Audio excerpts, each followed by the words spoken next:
D2 Word Life here with Rip Starcade Riptidz. Fuck you. Anyway, You found it! don't mind what he just said. We are freaking reviewing MrBallen's video called The Most Extreme Story of Revenge I've Ever Told. Interesting. Very, very interesting. And you know what? I know I'm a fan of MrBallen's, but I'll be honest with you, I never heard this video before, or the story before. It's recent and new. Purposely saved it just for this review. Or reaction. Be afraid. Be very afraid. I was be afraid what the hell is going to be going on in this story. Anyway. Without any further ado, let's get it started.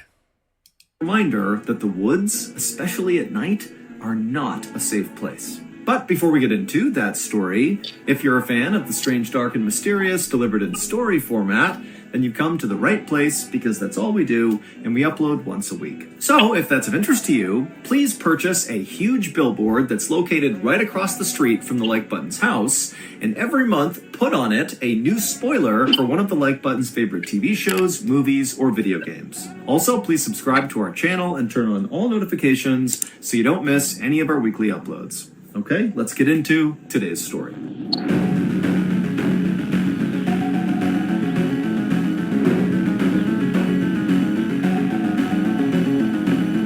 Cat and mouse.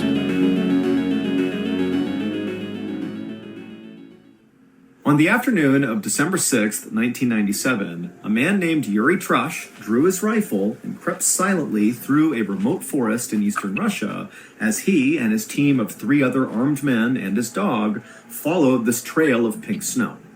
All of the men and the dog were on very high alert because they knew someone or something was out in these woods watching them. After walking for a while, Yuri and his crew spotted a small cabin up ahead in this clearing. This cabin, they knew, belonged to a guy named Vladimir Markov, who was a hunter who had gone missing recently, and that was actually why Yuri and his crew were out here. They were searching for Vladimir. But as Yuri and his crew got closer to this cabin, Yuri couldn't help but feel really terrified. Yuri was a 47-year-old big-time weightlifter and ex-military guy who was also a seasoned hunter. I mean, this is a tough, strong guy. But as he walked up on Vladimir's cabin, it was super obvious that something horrible and violent had happened here. All around the scene was pieces of broken furniture. There was a ceramic sink that was shattered outside and the pieces were everywhere. There was a bunch of beehive boxes that had been badly damaged. There was the shed that clearly had been ripped to pieces. And also all over the area outside of this cabin was blood. And this pink trail of snow, this blood trail they were following, led right up to the front door of this cabin where there was also a big streak of blood on the front door. Now, even though you're... Okay, what do you think happened there? Murder. Yeah, I think so. But what in the heck? Yuri was scared to go any further. He knew he was in charge, and he had to go and look inside that cabin to see if maybe Vladimir was there. And so Yuri walked into the bloody clearing. He made his way up to the front door of the cabin, and with his crew right behind him on the porch, he used his rifle and pushed the door inward. Now, at first, Yuri didn't see anything inside the cabin because his eyes hadn't adjusted and there were no windows, so no light was coming into the cabin. But after a second of Yuri kind of standing in the doorway with his rifle to make sure there was no threat inside the cabin, his eyes adjusted and he realized Vladimir was not in there. And in fact, the cabin looked abandoned. So Yuri stepped inside and he looked around and immediately he noticed all the walls inside this cabin were covered in these deep gouges and scratches. And then he looked on the ground and he found more wrecked furniture and lots more blood.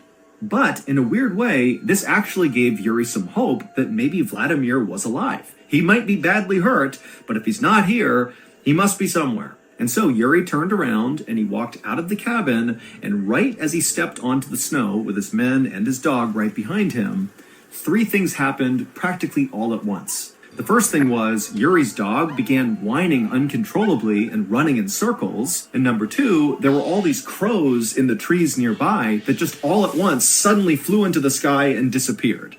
And the third thing was this unbelievably loud growling sound that seemed to be coming from somewhere really far away and also somewhere really close. It was like the forest itself was growling. 5 days. Yeah, I would just get out. The fuck? Like, what the heck's going on? Yeah, I would just get the heck out right there. Yeah.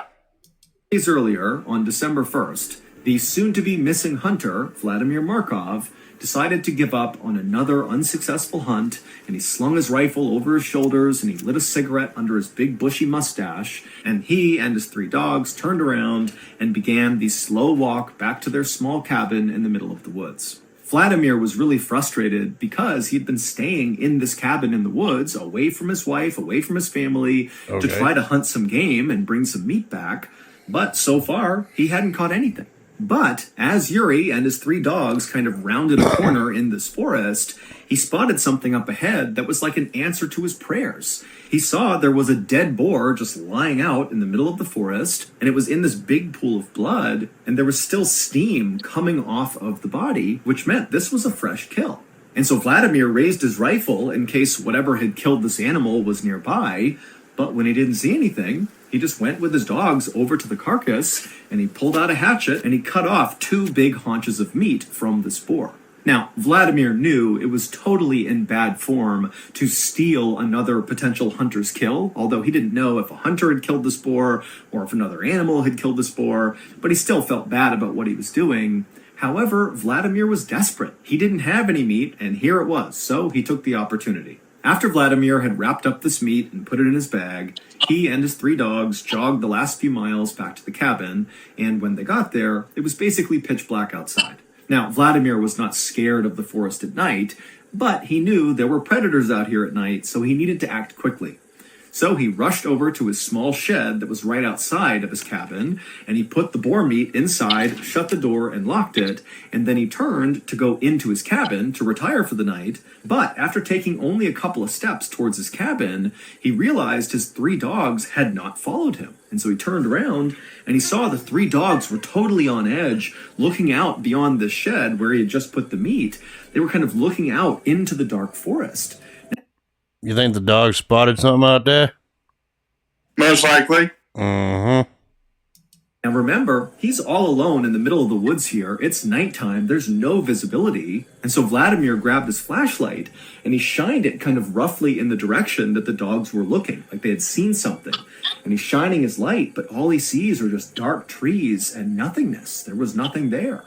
Vladimir did his best not to panic, but he couldn't help but feel like there was a predator nearby and his dogs had picked up on it, and so he just wanted to get inside the cabin and shut and lock the door as quickly as possible. And so he began backing up towards the door of his cabin while calling his dogs towards him, and 2 of the dogs followed. But a 3rd dog just stayed where she was and continued to kind of whine and growl and look out away from the cabin in this direction that all the dogs were looking. But eventually, this dog just took off running into the forest. Vladimir, who loved his dogs, screamed and screamed for this dog to come back. But the dog didn't. And so Vladimir just stood there with his 2 dogs in front of his cabin door, listening to the bark of this 3rd dog getting farther and farther away into the woods. And then suddenly, Vladimir heard his dog start to whimper.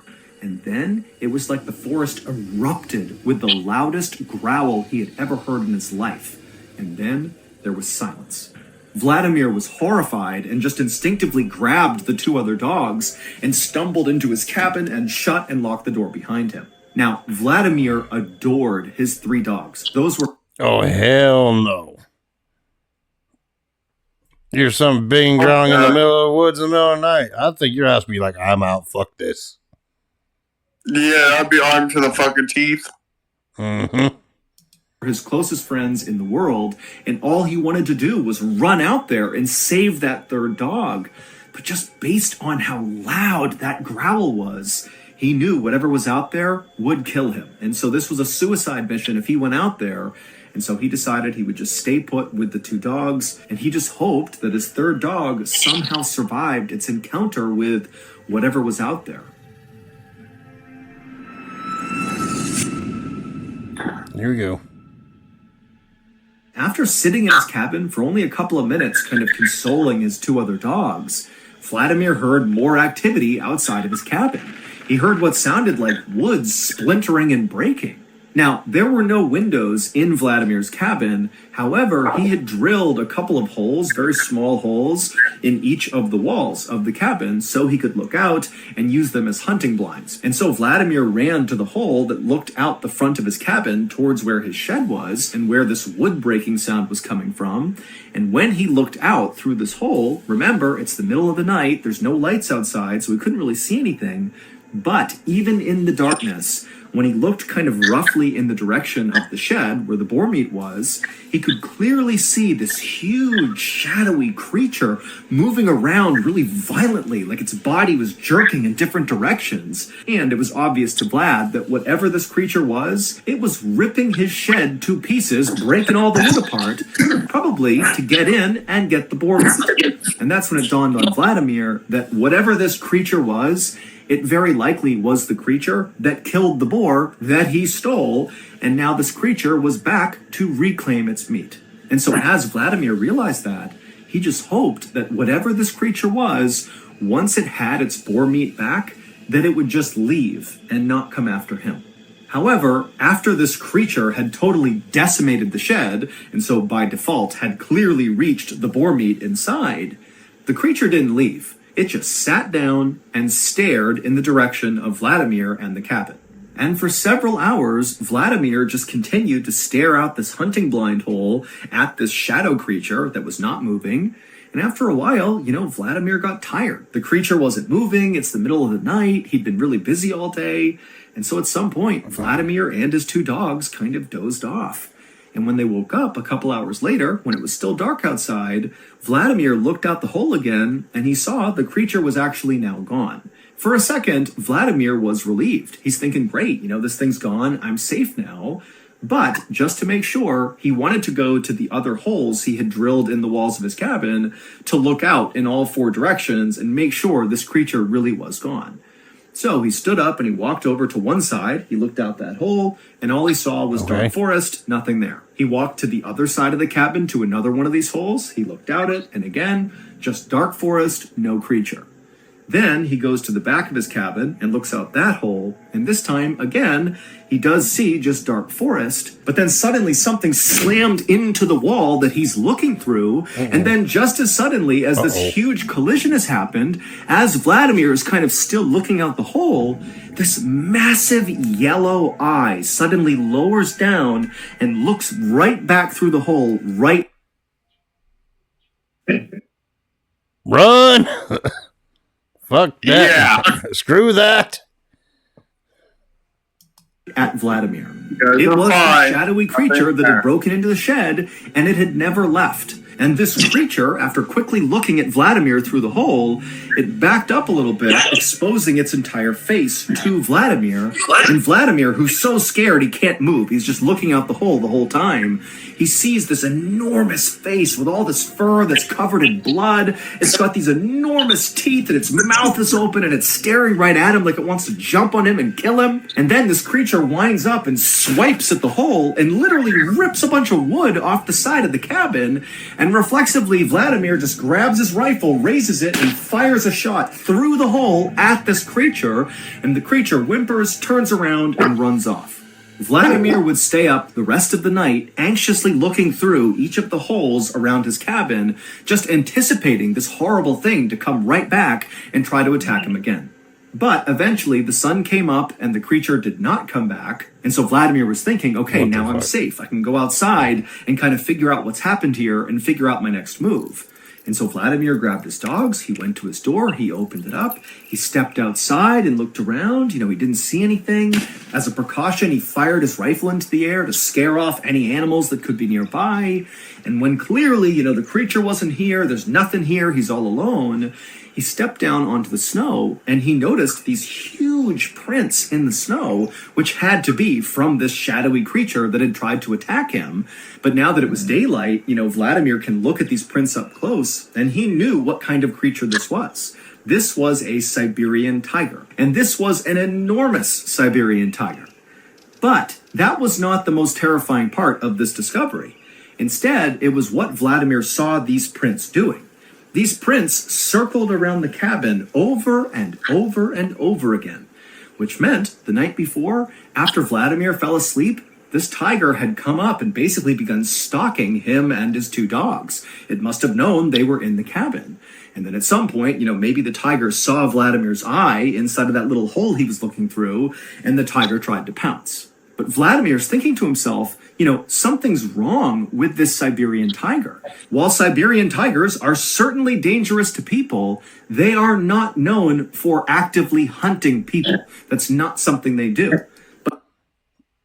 Shut up. Yeah, no. Yeah. I would not fuck with any tigers, would you? No. Based on these prints, Especially and a fucking generally Siberian based on what tiger. Vladimir saw Yeah, no shit. Whew. the night before, it seemed very likely that this Siberian tiger was actively stalking Vladimir. But even though Vladimir was totally terrified by this point, the only thought really going through his mind at this point was going out and trying to find his missing 3rd dog. He knew the chances of his dog still being alive were slim, but he had to go look. However, he knew he would need backup in case he ran into this Siberian tiger. So Vladimir put his 2 dogs on leashes, and then with them in hand, he began running towards his neighbor's house. It would take Vladimir and his dogs about 1 hour to run the 4 miles to his neighbor's cabin, and when he got there, he knocked, and his neighbor, whose name was Ivan, he opened the door, and Vladimir practically ran Ivan over, just trying to get inside of his cabin to safety.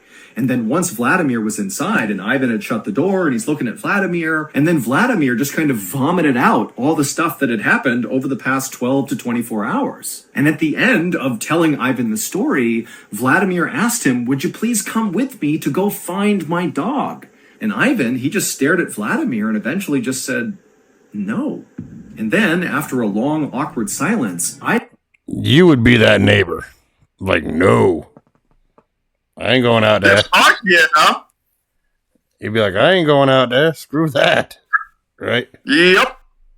Ivan kind of backed up from Vladimir, like he didn't want to be near him. And then Ivan told Vladimir that Vladimir had been marked by the tiger, and now the only hope he had was getting as far as humanly possible away from this tiger, because that tiger is never going to stop, and it's going to eventually track you down and kill you. Vladimir felt totally let down, but he couldn't force Ivan to go with him, and so he said, "Okay, I understand." And then Vladimir left Ivan's cabin, he went back outside, and the instant he was back on the snow, one of his 2 dogs suddenly acted like they had heard something or seen something, and they took off running. Vladimir didn't have a chance to grab the dog's leash, and so he's watching as yet again one of his dogs is disappearing into the forest. Now, Vladimir did not chase after this second dog because he knew there was this Siberian tiger out there and he couldn't risk, running into it by himself. And so again, it totally pained him to watch his beloved dog vanish into danger, but he really couldn't do anything about it right then. And so instead, Vladimir spent the rest of this day going cabin to cabin all over this area, asking all his neighbors, please come with him to help him track down his dogs. But each of the people he spoke to just said no for the same reasons Ivan did. They said, "Vlad, you have been marked by the tiger. I'm not going out there with you." And so finally, as darkness began to fall, Vladimir and his one remaining dog just gave up trying to get help, and they turned around and began walking back towards their cabin. It was nearly pitch black by the time Vladimir and his dog arrived at the cabin, and when they got there, even though he could barely see anything, Vladimir knew something was terribly wrong. Vladimir's outdoor sink, which sat right outside of his cabin, was broken to pieces, like something had smashed it, and then also all of his beekeeping boxes had been broken apart, and there were obvious teeth marks all over it. Now, these two things had not happened when he had left that morning to try to go get help, which meant, very likely, the Siberian tiger had come back and done this damage, and very likely was still in the area. And so all Vladimir is thinking is, I have to get in my cabin as fast as possible and shut and lock that door. And so Vladimir grabbed his last dog, and very carefully he maneuvered his way through all the wreckage. He went up to his front door, and as he's about to open it up, he he hears whimpering, and it sounds like one of his dogs who's gone missing, and the whimpering is coming from inside of his cabin. And so without any hesitation, Vladimir flung the door the rest of the way open, and he looked inside, and he couldn't see anything at first, but then he noticed there was this kind of pile of broken up furniture from the day before, and the whimpering appeared to be coming from underneath it. And so Vladimir rushed over and he began moving the furniture out of the way, and sure enough, underneath it, he finds one of his missing dogs who's been very badly hurt, but who is still alive and who is whimpering. And so Vladimir, he's so happy that one of his dogs is okay, and he grabs his dog. But unfortunately for Vladimir, this was a trap. Now, we don't know this for sure, but the leading theory is this Siberian tiger. Oh, hell no. Yep. Actually set this trap on purpose to catch Vladimir. It's believed that this tiger wounded the dog so the dog would begin to whimper, luring Vladimir out, at which point the tiger could pounce. 4 days later, that armed search party led by Yuri arrived at Vladimir's cabin. They found it destroyed with blood everywhere. They went inside. There was nothing there. They came back outside. And that's when Yuri's dog began running in circles and the crows flew into the air and they heard that deafening roar like the whole forest was roaring. Well, that was the sound of the Siberian tiger. Luckily, though, Yuri was not just some rugged outdoorsman. He was actually a member of something called the Inspection Tiger Unit, which basically is like a SWAT team that responds to tiger attacks. And so when Yuri heard this unbelievable roar, he just started walking straight towards it. But with every step Yuri and his team took into the forest, the roars coming from this tiger faded farther and farther away from them. But at the same time, Yuri began to notice on the ground little scraps of clothing. And so Yuri and his team, instead of trying to follow this roar, they just began following these bits of clothing. And these scraps eventually led them to a big clearing in the forest. And in this clearing were these two big red circles in the snow. And so Yuri and his men carefully approached these circles. And when they realized what was in them, they just stood there in silence. In the center of the left circle was a heap of Vladimir's clothing, and then underneath them were just bits and pieces of Vladimir, like he was ripped apart into different pieces and kind of piled up in this circle. And in the other circle, the right circle, was Vladimir's head, and it had been completely skinned. And after seeing this, Yuri and many other people have come to the conclusion that this Siberian tiger attacked Vladimir just for revenge. That this tiger felt like, Vladimir was encroaching on its territory, it stole its boar kill, and then also Vladimir had shot the tiger, wounding it, which only incited the tiger more. And so finally the tiger laid a trap and caught Vladimir and ripped him to pieces and then displayed him for the search party to find. Yuri and his team would eventually find and kill this Siberian tiger. But by this point, the tiger had actually managed to kill at least one other hunter, and very much in the same way it killed Vladimir, by luring this hunter into a trap, and then pouncing and killing, and ripping the hunter to pieces, and then displaying them, basically warning other hunters not to come in here. And while the death of this tiger certainly made Yuri and other people living in this area feel more safe, at the same time, Yuri has been told by other locals that unfortunately now, because of his brush with this tiger, he has been marked by the tiger, just like Vladimir. And so, according to legend, at some point, unless Yuri goes far, far away, he's going to be tracked down and killed by a tiger.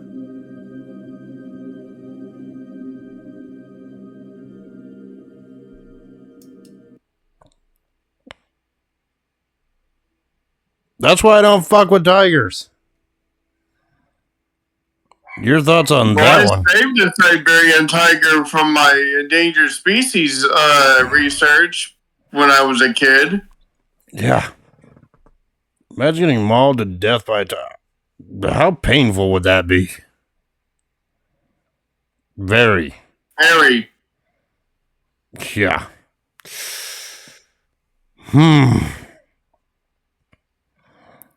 So what do you think of this story?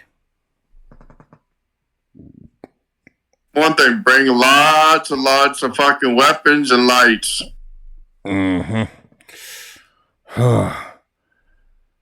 Yeah, I don't mess with tigers. I don't even mess with wildlife. No, yeah.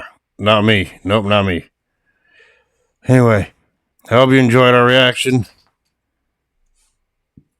And we will see you all in the next one. Peace. Deuces.